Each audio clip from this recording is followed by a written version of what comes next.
Como venimos armando el programa, estamos tratando de que haya columnistas, que cada uno vaya teniendo un tema que da perfeccionándonos en el camino. Y en este andar nos hemos tropezado con nuestro amigo Leandro Bracamonte y hoy gracias a que nos ha tenido el teléfono, va a encarar un problema que hemos visto estos días, que se firmó un tratado entre dos países que estaban enemistados hace mucho tiempo. Y dijimos, ¿quién es nuestro especialista En Medio Oriente. en Medio Oriente? Es la intervención de China para acercar a dos países de Medio Oriente o de Oriente, ya nos va a explicar Leandro mejor, como son Irán y Arabia Saudita, que tenían una enemistad prolongada. Bueno, buenas noches. ¿Estás ahí, Leandro? Saludos, compañeros, camaradas, muy buenas noches. Quiero saber en primer lugar si me escuchan bien. Perfecto, Sí, se correcto, escucha. sí, te escuchamos ¿Vos bien. qué tal nos escuchás? Los escucho perfecto acá a través de mi dispositivo. 5/5, como se dice en la radiofrecuencia. Bueno, vamos a entrar de lleno. ¿Qué es lo que está pasando? Hay un par de preguntas. A ver, vamos a empezar. Empiezo yo. Leandro, ¿qué novedades hay en Medio Oriente? Bueno, en primer lugar, un gusto saludarlos a todos ustedes. Un cariñoso saludo para Mauri, un saludo enorme para Miguel, para Johnny y para vos, Ariel, y también para la producción, como así también todos los que nos escuchan en esta noche. Gracias por invitarme, por solicitarme. Es un placer, un honor y un deber. Y bueno, en primer lugar, la novedad más importante que tenemos en este 2023 que recién está comenzando. Sabemos que el año en realidad empieza en marzo. Sin ir más lejos, en la República Islámica de Irán el año nuevo coincide con la primavera, es decir, con nuestro otoño, así que bueno, el año está comenzando, está terminando comenzando, digamos, ¿no?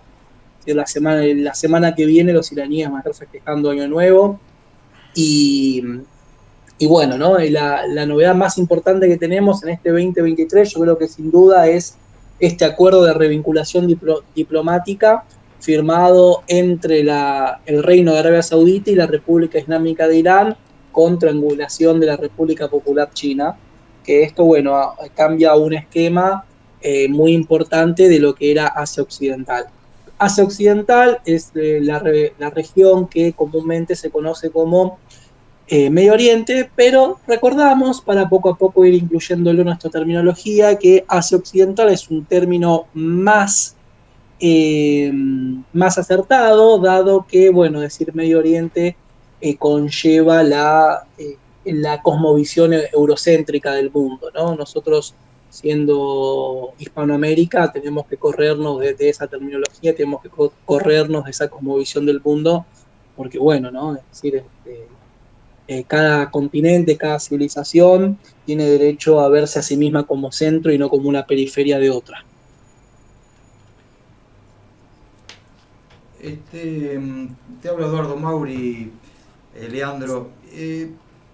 Yendo al tema de la revinculación entre Arabia Saudita e Irán, ¿qué antecedentes había? ¿Por qué se revinculan? Bien, bueno, cabe destacar que el Reino de Arabia Saudita y la República Islámica de Irán se desvincularon diplomáticamente en el año 2016, en los primeros días del año 2016, dado que Arabia Saudita lleva a cabo una serie de ejecuciones sumarias, que las lleva a cabo todos los años, cada 6 meses, degüella una serie de personas, muchos de ellos opositores, que bueno, son crímenes contra los derechos humanos que casualmente nunca ni la ONU ni ningún organismo internacional le pide cuentas a Arabia Saudita. Y en ese caso, en el año 2016, degüellan a un importante dirigente religioso chiita de la península arábiga, que era el Sheikh Nimr. El Sheikh Nimr fue un erudito muy importante del chiismo duodecimano, que es la corriente hegemónica en la República Islámica de Irán, que bueno, ¿no? Existe una minoría chiita en el Reino de Arabia Saudita, y bueno, esto encolerizó a los iraníes y a los chiitas del mundo, que bueno, de forma uniforme se manifestaron en las embajadas de Arabia Saudita y eso terminó dando como resultado la desvinculación diplomática entre estos dos países, donde de ahí en más la situación se fue agudizando más y más. Ahora bien, tenemos que hacer un raconto de años antes. Arabia Saudita y la República Islámica de Irán ya tenían una guerra fría, dado que fueron dos actores que intervinieron en el conflicto de la República Árabe Siria.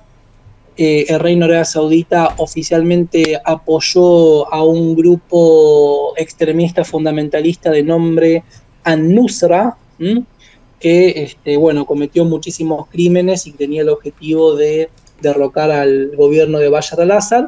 Y por otro lado, Irán, a través del Hezbollah y otras milicias chiitas que operaron y operan tanto en Siria como en Irak, empezaron a combatir no solamente a este grupo, sino al ISIS y también al conocido FSA, Free Syrian Army, que era el proxy de la OTAN en la zona, que de ideología no fundamentalista islámica, sino liberal occidental. Entonces ahí Irán y Arabia Saudita tuvieron un enfrentamiento parecido al que tuvieron las distintas potencias en la época de la Segunda Guerra Mundial, previa a la Segunda Guerra Mundial, en la Guerra Civil Española, ¿no? En España. Muy, muy, muy parecido por el contexto en el que se dio. Ahora bien, a eso se le sumó el conflicto en Yemen, donde también grupos fundamentalistas empezaron a chocar con una organización vinculada a Irán, una milicia vinculada a Irán, una milicia patriótica que se llama Ansarullah, que logró nuclear a los housíes. Los housíes son una etnia yemení que practican el chiismo zaidí, que es un chiismo distinto al chiismo de la República Islámica de Irán. El chiismo de la República Islámica de Irán es el duodecimano, es decir, creen en 12 imames, mientras que los chiitas zaidíes creen en 5, es decir, 5 sucesores del profeta Muhammad. Lo cual eso se volvió inadmisible para Arabia Saudita, dado que entienden ellos que la península arábiga tiene que ser liderada sí o sí por Arabia Saudita. De hecho, existe lo que se llama la coalición del Golfo, donde está Qatar, Emiratos Árabes, Bahrein, Arabia Saudita y Omán, donde, lidera justamente Arabia Saudita, que es la que es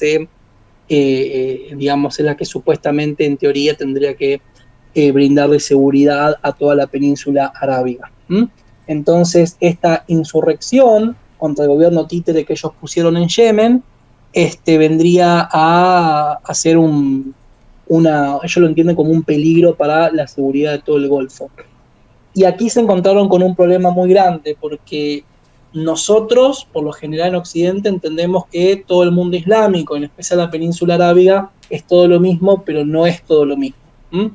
Cabe destacar que en Yemen, a diferencia de Arabia Saudita, es una nación que tiene el legado de una civilización muy antigua, muy, muy antigua, a diferencia de la península arábiga más al norte, donde ahora está emplazado el feudo de Arabia Saudita, el reino de Arabia Saudita, donde prácticamente antes de la llegada del profeta del Islam no había civilización. En el caso de Yemen sí la había, y el Yemen es depositario de una civilización muy, muy antigua. De hecho, existen hasta el día de hoy cristianos, judíos, y dicho sea de paso, el imperio persa sasánida, los persas antes de la llegada del Islam, gobernaron esa zona y tenían ahí una especie de satrapía. Por lo tanto, Yemen es muy distinto a otras zonas de la península arábiga. Bien, y esto se da que los yemeníes tienen un sentimiento patriótico, luchan por su nación, mientras que el Reino de Arabia Saudita, Emiratos Árabes Unidos y Qatar tiene una población muy exigua propia. La mayor parte de las personas que viven allí son inmigrantes de otras partes de Asia que van allí por asuntos económicos. Por lo tanto, nadie quiere morir por estos reinos que ni siquiera le conceden una ciudadanía. Por lo tanto, amén de tener superioridad tecnológica, no pudieron contra la resistencia yemení, que fue apoyada por Irán, e Irán ha logrado bombardear la petrolera Aramco, que es la petrolera de Arabia Saudita, reduciendo su actividad un 50%, lo cual generó un cimbronazo económico en el mundo. Y esto, bueno, realmente le cayó obviamente muy, muy mal a Arabia Saudita, y es por esta razón que decidieron ejecutar a un hombre muy importante para el chiismo como fue el Sheikh Nimr. De ahí en más la cosa fue escalando y Arabia Saudita contraatacó contra Irán, que su contraataque se dio en el contexto del año pasado, donde hubo protestas masivas en Irán, donde Arabia Saudita, con la financiación que tiene de ciertos grupos fundamentalistas en la provincia sunita que tiene Irán en el sudeste, llamada Sistán y Baluchistán. Esta provincia, Sistán y Baluchistán, está caracterizada por tener la minoría sunita en la República Islámica de Irán. Allí surgieron grupos insurgentes armados que han atentado contra la seguridad nacional, e Irán los reprimió, como así también un ataque del ISIS en octubre del 2022. Y bueno, Arabia Saudita pensaba que tenía acorralada a la República Islámica de Irán y podría llegar a ser o bien una separación del país o bien derrocar al gobierno, y afortunadamente Irán se pudo defender con mucho ahínco y con mucho sacrificio. La verdad que no fue nada fácil. Entonces Arabia Saudita a este punto dijo, bueno, tenemos que cambiar nuestra política frente a Irán. Arabia Saudita había logrado a través de Trump los acuerdos de Abraham, que fue, es decir, Arabia Saudita los impulsó, ¿no?, a los países que Arabia Saudita tiene influencia total, como es Emiratos Árabes y Bahrein, Jordania. Estos se amigaron con el Estado de Israel, y bueno, eso para Arabia Saudita es un alivio importante. Pero el tema de Irán era, digamos, algo que estaba en el tintero, que no lo podían resolver. Ellos tenían la ilusión de poder derrocar al gobierno de la República Islámica de Irán y desistieron. Por eso decidieron cambiar ahora de estrategia frente a Irán y, bueno, ¿no?, poner sobre la mesa ciertas cuestiones que los iraníes le pidieron, ciertas cuestiones que Arabia Saudita obviamente exigió, muchas cosas que no tenemos acceso a la información, pero sabemos claramente que Arabia Saudita va a pedir un freno a la insurgencia yemení. Pero también cabe destacar, y esto es lo más importante, que este cambio de actitud de Arabia Saudita, que obviamente no le caerá nada bien ni a Inglaterra, ni a Estados Unidos, ni al Estado de Israel, parte de su impotencia. Es decir, Arabia Saudita vio que no pudo militarmente contra Irán, no pudo informáticamente contra Irán, y por lo tanto se ve obligada a sentarse en la mesa y negociar con los iraníes. Y bueno, cabe destacar también que para Arabia Saudita tener una estabilidad es muy, muy importante, por algo que les voy a contar al final, para que ustedes entiendan hacia dónde se proyecta Arabia Saudita. Es decir, para concluir este tramo, Arabia Saudita, con esta revinculación diplomática con Irán, se beneficia muchísimo, pero por otro, cabe destacar que esto parte de la impotencia de Arabia Saudita frente a Irán. Lo único que pudo hacer Arabia Saudita para frenar a Irán fue un gesto de Trump, que fue matar al general Qasem Soleimani en el año 2020. Arabia Saudita como tal en sí misma no pudo hacer nada, y quedó demostrado en estos años, ¿no? Consulta, con lo que vos venís diciendo, en este rol de China en el medio, ¿cuál es el rol de China y de Estados Unidos ahora?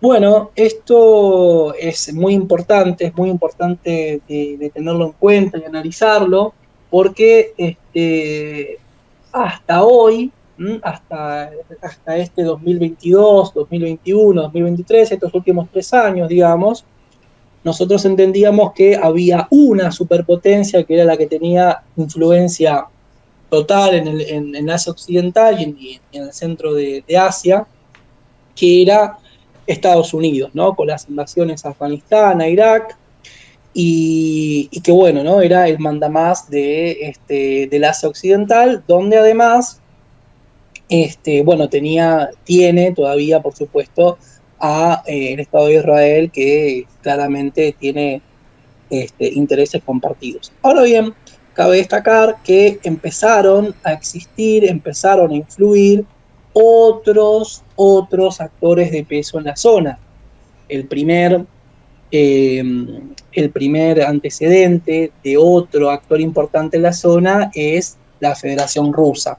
Rusia en el año 2015 decidió intervenir en el conflicto contra Siria, en contra del ISIS, y bueno, eso le generó a Rusia una suba en su imagen pública muy grande, porque bueno, la fuerza aeroespacial rusa tuvo una destacada actividad, una destacada labor en contra del ISIS, pero esto no solamente tenemos que entender como una victoria en contra del ISIS de parte del eje de la resistencia, ¿no? Porque no solamente es Rusia, sino es Rusia, Irán y Siria, con el Hezbollah también, por supuesto, sino que además tenemos que entender que es otro actor más allá de Estados Unidos que ya interviene en Asia Occidental.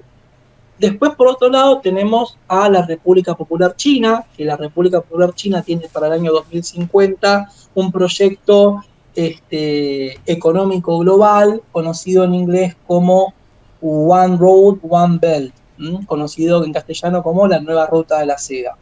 La Nueva Ruta de la Seda tiene como condición para poder llevarse a cabo que los lugares por donde pase la Ruta de la Seda tienen que ser lugares pacíficos.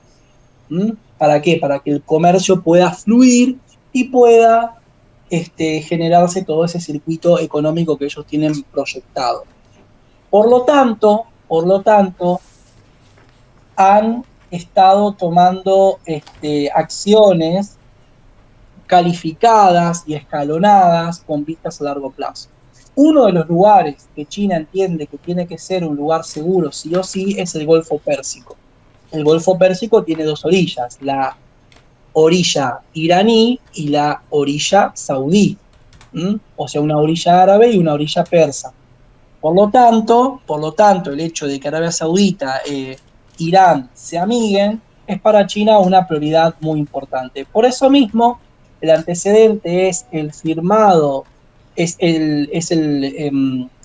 el tratado bilateral que firmaron Irán y China en el año 2020 de cooperación bilateral, donde entre varios acuerdos económicos también está la cooperación militar de ambos países. Y además, en paralelo, China empezó a venderle a Arabia Saudita equipos antiaéreos para que Arabia Saudita se pueda defender de la mayor amenaza armamentística que tiene Irán, que es sus misiles, su industria misilística y de drones, que también los están exportando a Rusia en el conflicto con Ucrania, ¿no? Entonces, por lo tanto, ya China había avanzado en este sentido, entonces, bueno, los chinos pisaron el acelerador para que estos dos países se revinculen y poder generar la paz. Hay una noticia de último momento, y es que no solamente los chinos lograron esto, sino que también se dio una conferencia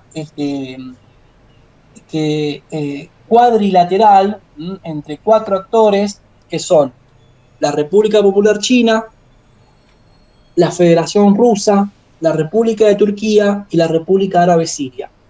Anteayer Bashar al-Assad viajó al Kremlin para verse con Putin, y se dio en estas últimas horas esta reunión cuadrilateral, que le estoy dando ahora a ustedes la novedad, la primicia, donde, tomando como antecedente la revinculación diplomática entre el Reino de Arabia Saudita y la República Islámica de Irán, muy probablemente también exista una revinculación diplomática entre la República de Turquía y la República Árabe Siria.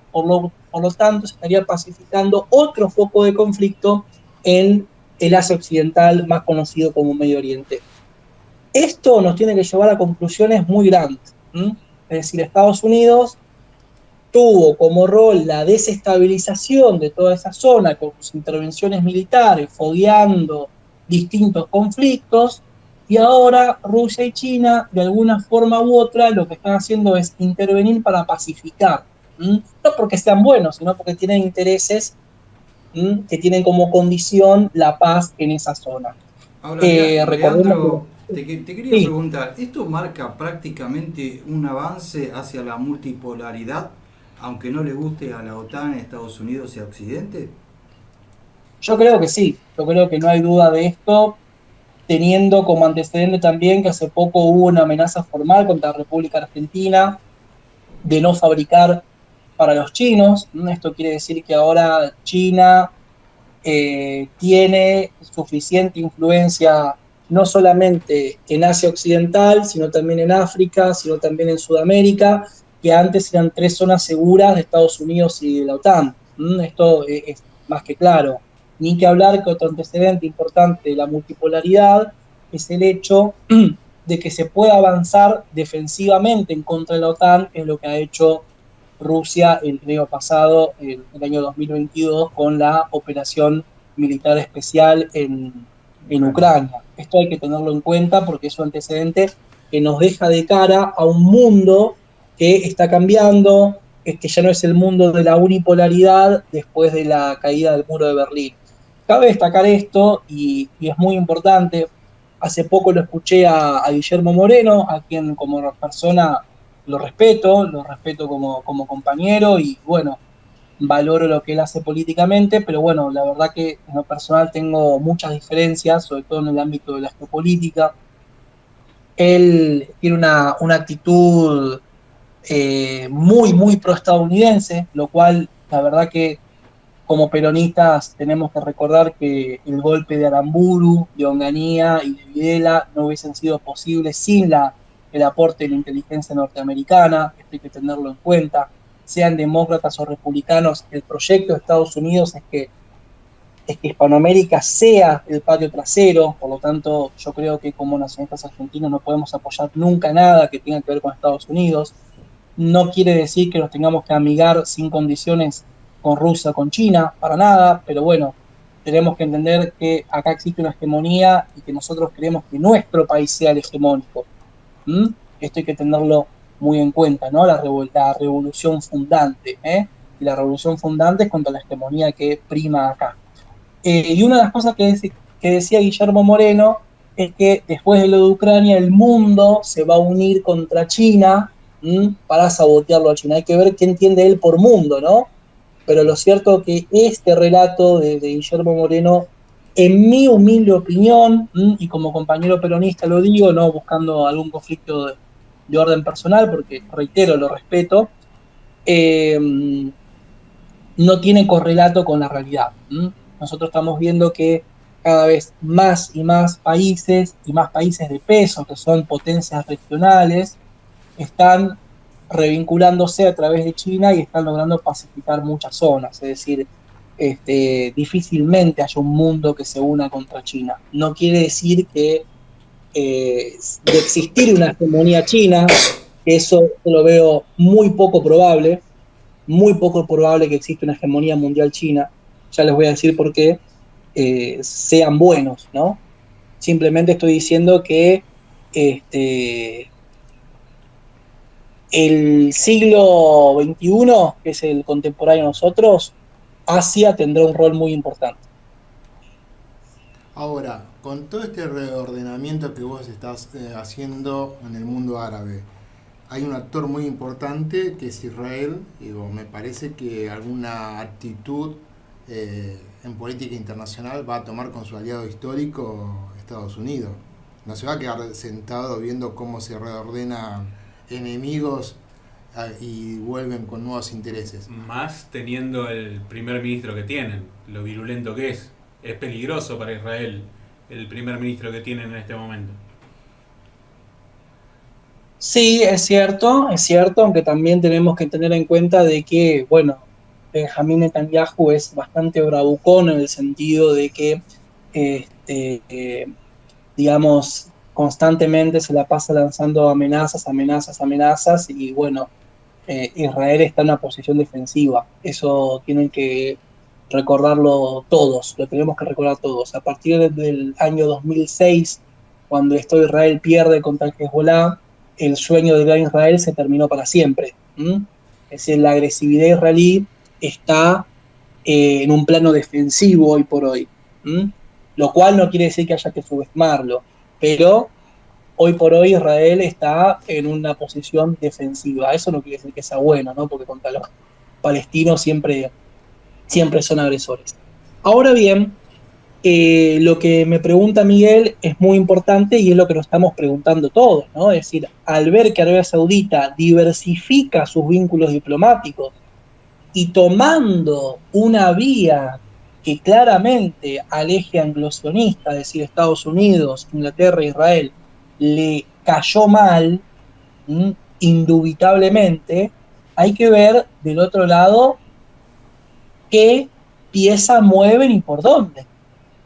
Que eso es lo que estamos esperando todos. Todos estamos en la expectativa de ver ahora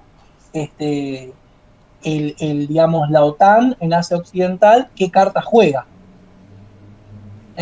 Arabia Saudita, basándose en sus intereses, y acá hay algo muy importante que lo quiero dejar para el final,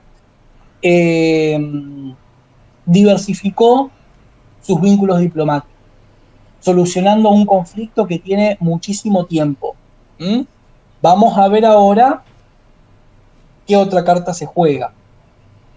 Sí, hay que ver yo justo te iba a comentar, vamos a pasar un audio, que hoy el presidente chino se había juntado con Putin con el acuerdo, pero bueno, vos agregaste que está Turquía y Siria. Hay que ver de toda qué sale de esa mesa de negociación, ¿no? Y la respuesta del otro lado. Del otro lado también no olvidemos que hace un poquito tiempo se formó el AUKUS, la unión de Australia, Inglaterra y Estados Unidos en el Pacífico, en la zona de Japón, en la zona de Australia, yo pienso que es para contrarrestar o limitar el poderío chino o el crecimiento del poderío chino. Sí, y Estados Unidos liberó el rearmamiento que tenía prohibido Japón. Japón también. Japón hoy tuvo como en el mundo como un avance hacia una beligerancia. Parece, y el conflicto de hace un año que no termina en Ucrania. Así que China movilizando tropas en el mar Chino, en frente de su tan ansiado Taiwán. Se va tensando la cosa geográficamente en varios lugares, políticamente, y en algunos lugares explícitamente.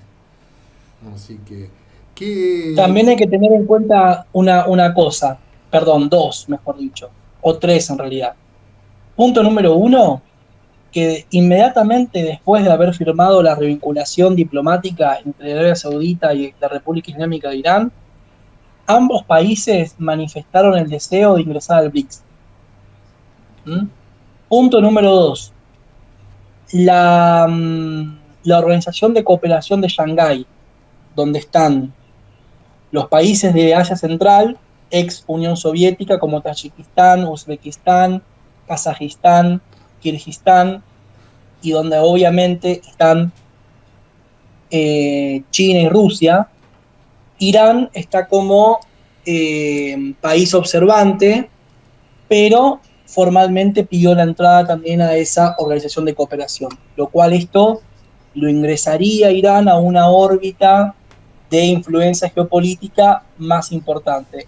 Miren qué cosa paradójica, que el único que está frenando la entrada de Irán a la Organización de Cooperación de Shanghái es otro país persa, que es Tayikistán.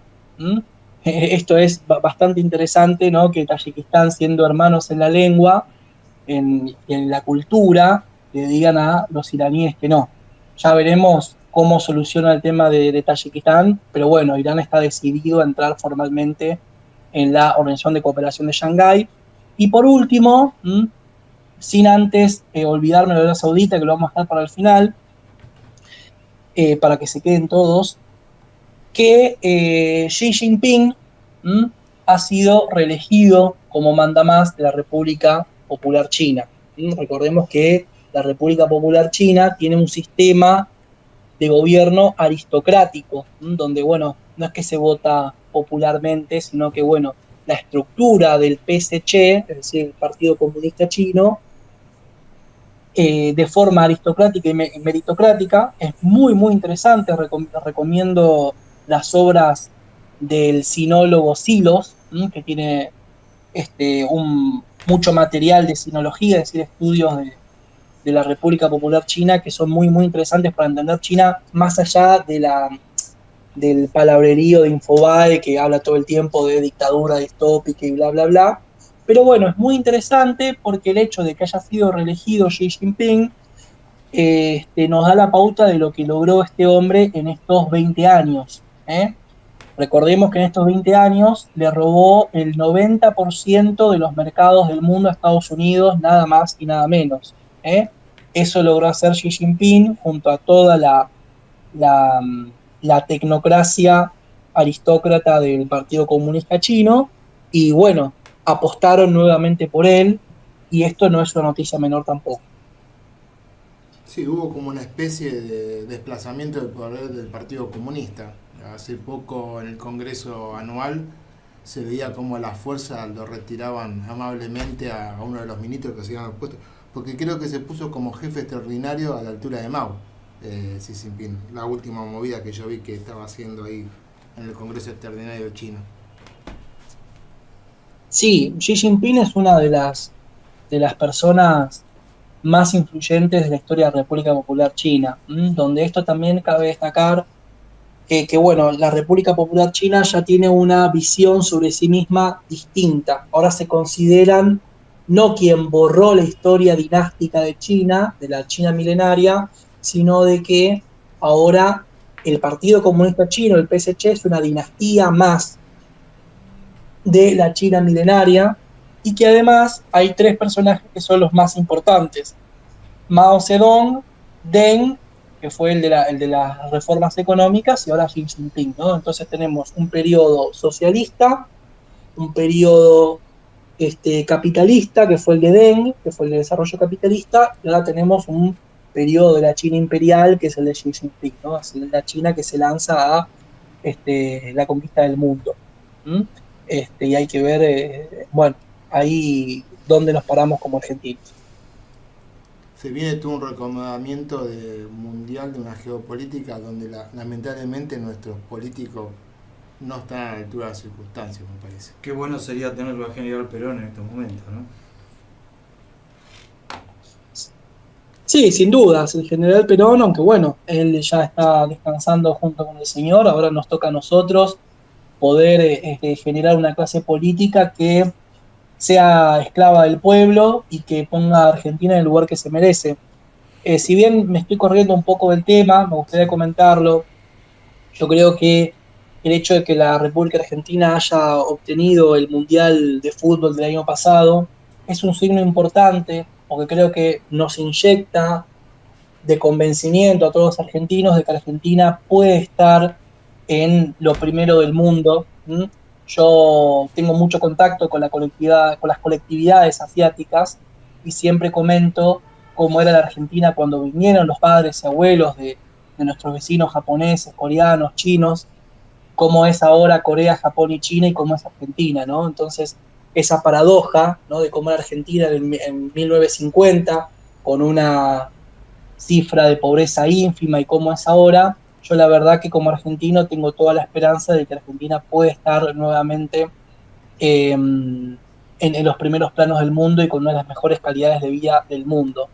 De hecho, tengo la plena convicción de eso, aunque de lo que sí tenemos que aprender de nuestros hermanos orientales, de nuestros hermanos asiáticos, porque todos los seres humanos somos hermanos, ¿no? Todos somos creados por el Señor Altísimo, es la disciplina. A nuestro pueblo argentino nos hace falta disciplina. Yo creo que ese es el camino para el desarrollo. Habías planteado, creo que una última idea de Arabia Saudita, y si te queda algún tema más para ir cerrando, y la idea final, creo que te quedó eso dando vuelta. Bien, para terminar, lo de Arabia Saudita, es muy importante que lo tengamos en cuenta y le prestemos muchísima atención. Arabia Saudita tiene el objetivo de la creación de una ciudad futurística. Es la ciudad Neom. La ciudad Neom tiene como objetivo expresar de forma arquitectónica y urbanística todas las propuestas de la Agenda 2030, ¿sí? Es decir, Sí. Una ciudad sin contaminación, con energía eólica, con 100% sustentable, y que sea una especie de Wall Street y Silicon Valley a la vez. De hecho, en el proyecto presentado, que ya está en marcha para el año 2050, dicen que quieren que en esa ciudad del futuro que exprese toda la agenda de la Agenda 2030, todos los proyectos de la Agenda 2030, que en esa ciudad haya más robots e inteligencia artificial que seres humanos, y que sea la meca de la tecnología y de las finanzas. Esto es muy importante, ¿no? Porque todos, seamos musulmanes o no, yo creo que cualquier persona con un mínimo de cultura general en el mundo lo sabe, que Arabia Saudita es conocida porque tiene la Meca. Es decir, ese lugar de peregrinación donde todos los años millones de musulmanes se juntan alrededor de la casa de Dios, hacen la peregrinación ahí, y que en la tradición islámica eso fue reconstruido varias veces, ¿no? Fue purificado de los ídolos por el profeta Muhammad, y anteriormente eso fue reconstruido por Abraham. De hecho, allí estuvo su esposa Agar junto con su hijo Ismael.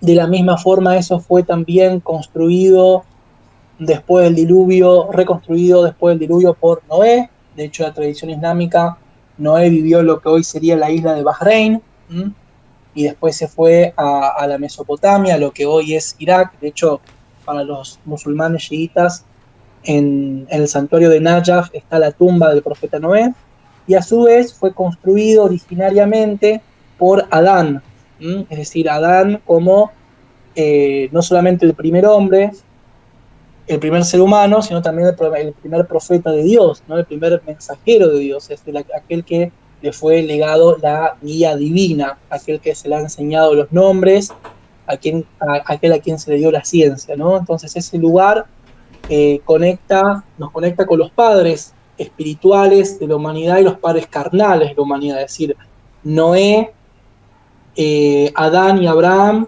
son los padres carnales de todos nosotros, ¿no? Los hijos de Noé son quienes dieron origen a las distintas razas humanas. Abraham extendió con sus hijos orígenes a las tres grandes religiones monoteístas, y no es casualidad que Arabia Saudita, quien fue el reino que incluso se planteó tirar abajo el mausoleo del profeta Muhammad, ahora plantee una suplantación de la Meca, donde ya no va a ser la Meca el centro de Arabia Saudita y el centro del mundo, sino que esta ciudad futurística, Neom, de inteligencia artificial, de Agenda 2030, de transhumanismo, de finanzas, ¿no? Va a reemplazar Leandro, la popularidad y la importancia de ese lugar. Consulta. ¿La familia Saúd Sí. son wahabitas?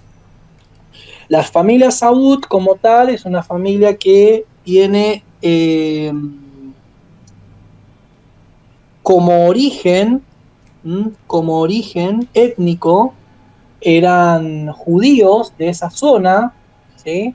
Toda esa zona, todo el Medio Oriente tuvo judíos y tiene judíos hasta el día de hoy, digamos en diáspora, que se han convertido al Islam y que han adoptado una herejía que es la fundada por Abdul Wahhab, que fue un así llamado teólogo, entre muchas comillas, que, bueno, planteó un entendimiento de la tradición islámica literalista, irracional e irreflexivo, que es todo esto que vemos, la representación de la gente cortando cabezas, poniéndole un burka a las mujeres y cientos de salvajismos más. Bueno, eso representa en términos ideológicos la casa de los Saud.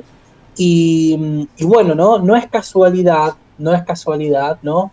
Este reemplazo ontológico de la Meca como vínculo espiritual de toda la humanidad por una ciudad transhumanista que es Neom.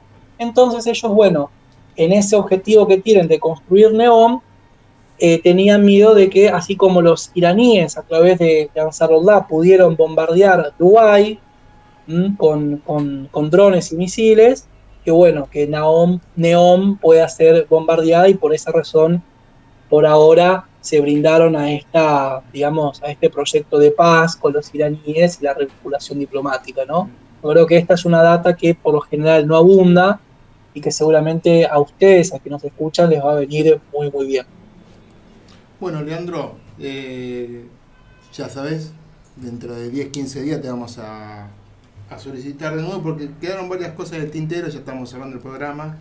Hoy la Corte Internacional pidió la prisión de Putin, así que después otro día, sí, así por crimen de lesa humanidad en Ucrania, por expropiación de niños y delito por matar gente en los poblados. Así que yo creo que esto va a desencadenar también. Yo creo que el conflicto va a ir escalando. Esto agudiza el conflicto, eso es una escalada más. Así que, y todo este reordenamiento que vos nos está planteando en el Medio Oriente, como eso lo decimos, vamos a ver cómo se va desarrollando en estos días. Así que estás invitado para cuando puedas acá en el piso, o si no saldrás nuevamente por teléfono. De mi parte te agradezco. Bueno, compañeros. Un lujo escucharte. Buenas noches, compañeros. Leandro, y gracias por estar con nosotros. Un abrazo, Leandro. Muchísimas gracias a ustedes, y bueno, me despido diciendo que ojalá que la Corte Internacional alguna vez pida también la detención de Bush, Obama y cuantos criminales que hicieron cosas mucho peores. Así que nos vemos pronto, estoy a su servicio para todo lo que me necesiten, y que Dios los bendiga. Buenas noches. Buenas noches.